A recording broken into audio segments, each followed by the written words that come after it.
The forest near Lake Housing has always beckoned to nature lovers. Dense rows of old trees, as tall as the sky, seem to be the keepers of an age-old secret. A group of friends, Anna, Max, Olya and Sergei, decided to spend a weekend away from the hustle and bustle of the city. Long walks in the woods, evening sit-downs by the fire, and conversations about life awaited them. However, this weekend would soon turn out to be something completely different for them. One day, while wandering through the forest paths, they stumble upon something strange. Immersed in conversations about the future, they almost didn't notice when they broke free from the familiar world and found themselves in front of an ancient stone altar. It looked as if it had been there since the beginning of time, buried in moss and surrounded by plants that sought its way to it. Its surface bore the marks of time, selectively erased symbols and images that strangely resembled frenzied dancing. "What is this?" Olya asked, touching the stone surface. Her hand trembled at the touch, as if she could feel the warmth emanating from it. "Most likely a place for rituals," Sergei suggested, peering into the cracks of the altar as if hoping to find an answer. He squirmed a little, but remembering the stories of people who swore to do justice to the spirits of the forest, he shuddered. Rustles were heard around them, causing them to gather their belongings and decide to return to the lake. Night descended quickly. The air grew colder, and with it came an unfamiliar whisper. Deep in the forest, among the trees, a chaotic voice was echoing, which gradually grew into a whole chorus. "It's probably a set of nightbird sounds," Max tried to reassure himself, but even he couldn't hide the chill on his back. As they gathered around the campfire, the fire abruptly engaged the darkness. "Look, can't you hear it?" Olya asked. Everyone suddenly froze.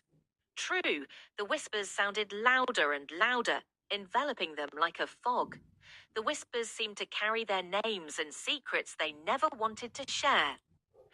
"What if they're forest spirits?" Sergei suggested, chuckling, though his laughter sounded insincere.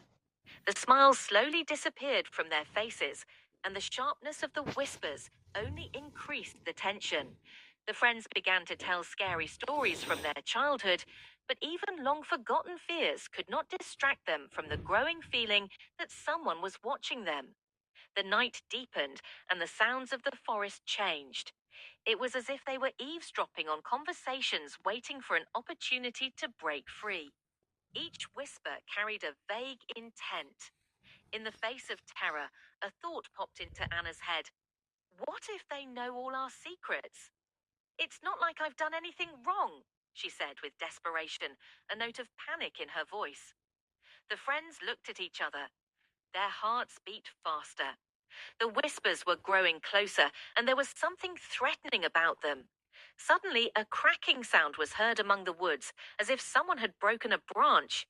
Everyone froze. The silence that enveloped them became oppressive.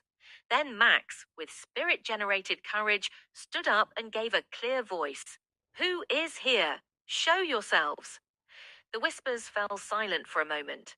Then, as if in response, an artificial laughter and a multi-voiced echo was heard. "You can't escape us." They rushed down the aisle, deciding that staying here was risking their lives.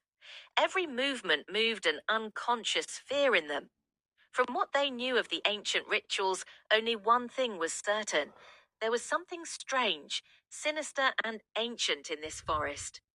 The friends around the altar began to cross themselves loudly, hoping it would protect them from the coming darkness.